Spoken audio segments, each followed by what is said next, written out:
It's fresh from the tap, fresh clean line. Here's the first sample.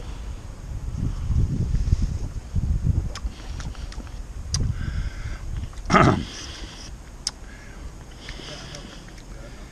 I don't know what to make of that.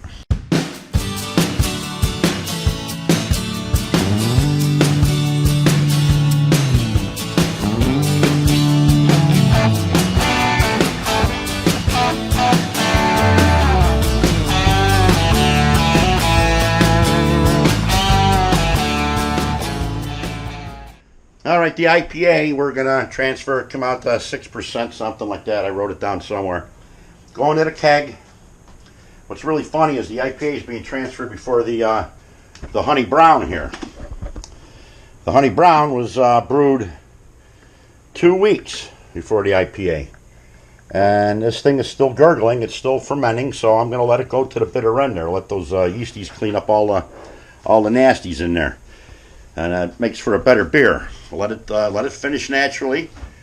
In secondary, you don't rush it. You end up with a better tasting beer. And the ones in my keg are going to sit for another 5 days. We're not going to do a forced carbonation on them. We're going to let them naturally carbonate and let the rest of that settle out there. So yeah, I got a hot bag in here. I had 3 ounces of, I believe it was Chinook. I'll have to look it up again. So like we say, it's a non-rinse sanitizer. I expect it to come snaking out of here like like one of those snakes on the 4th of July. Once the headspace gets out of there. Here she comes. Why wouldn't it? Here we go. Yeah?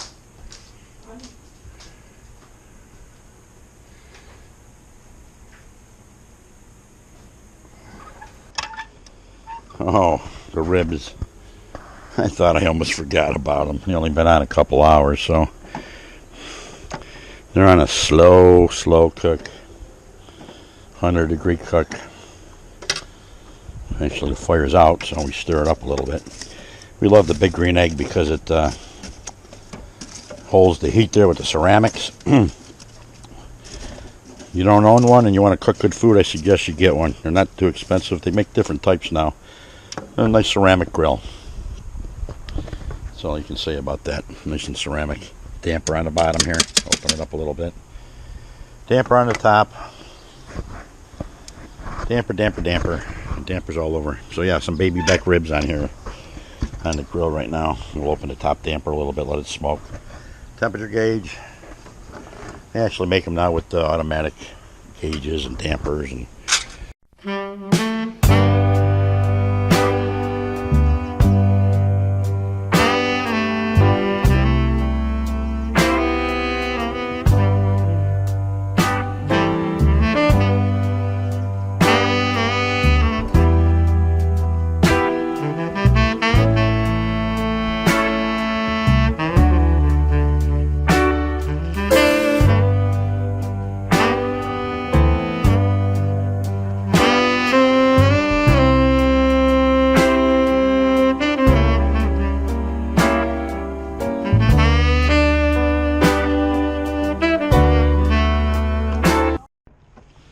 flip these babies over and they're ready to eat.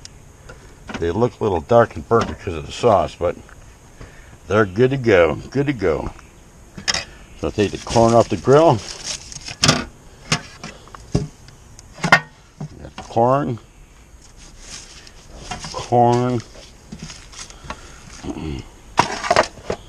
And some ribs.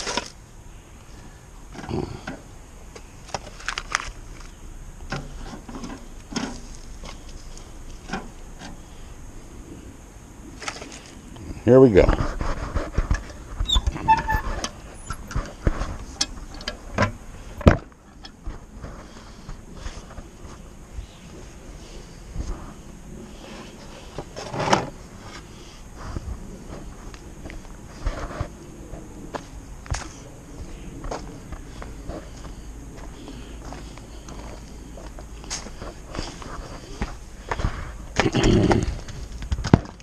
Alright, we're open. Alright, we're going to take the raspberry beer.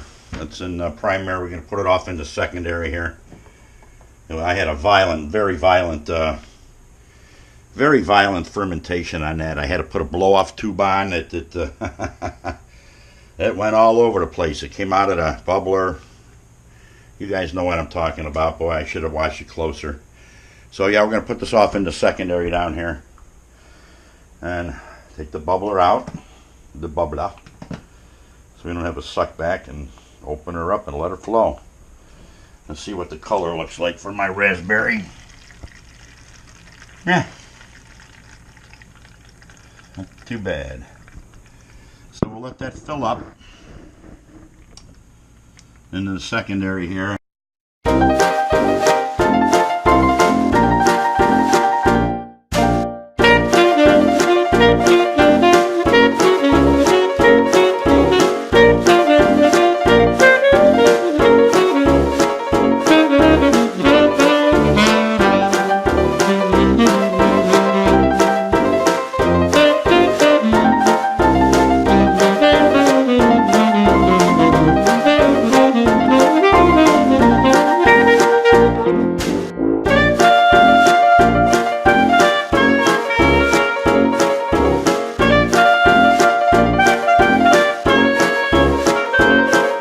There's the raspberry on the left here.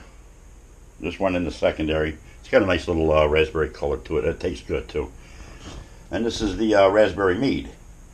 This is month number 5. Raspberry mead is. She's still a little cloudy, but we'll let her sit there for 5, 6, 7 months, sometimes longer. So until she gets crystal clear. Should not need no more bentonite, but I've seen it where you have to, but it doesn't matter whether it's crystal clear to me, but I do like it clear, and we'll get it as close as we can. So raspberry mead, this is some of the old stouts that I ended up bottling. That's all I had left. And back over here, week 6, is my honey brown ale. Still fermenting in secondary. So we let it go, let it clean up, let the yeast clean up all those little nasties. Makes much better beer. Yeah, it does. You can see the color. Got a dirty glass actually. Yeah, this glass is a little dirty, but that's for another one. Very well carbonated. Got the right color. Got the pineapple notes, because I did use pineapple in here.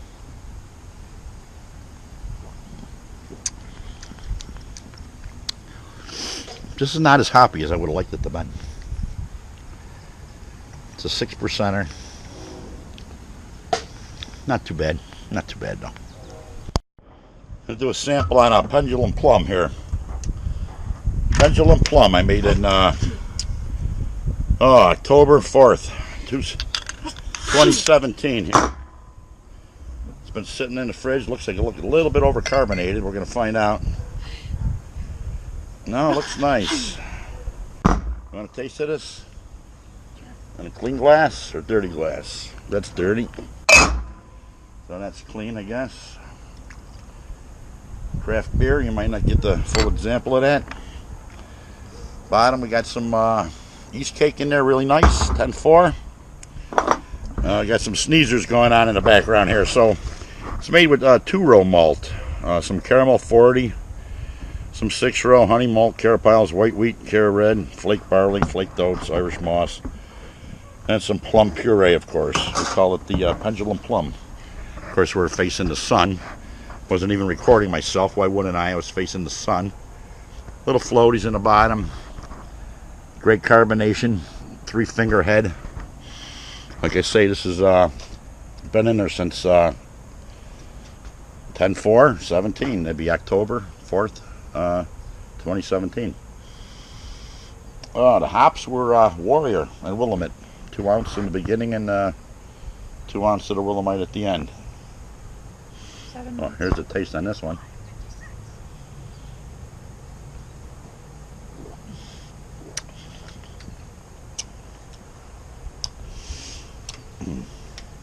The yeast, I didn't, it's not written down here, the yeast. Somebody screwed up on that. Probably the brewer. Not written down, so I have to check my other sheet. I'm sure I followed through because I made this one 3 times. So the first one I made in 2016 or 2015 will have the correct yeast. It's probably a Saison yeast, Bella Saison maybe, not sure. That's what it'd be more likely. I can taste it.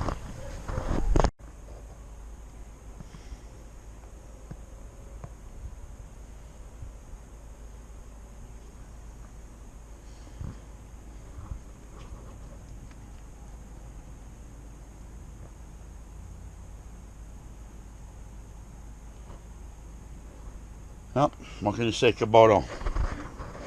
Kubota, Proust!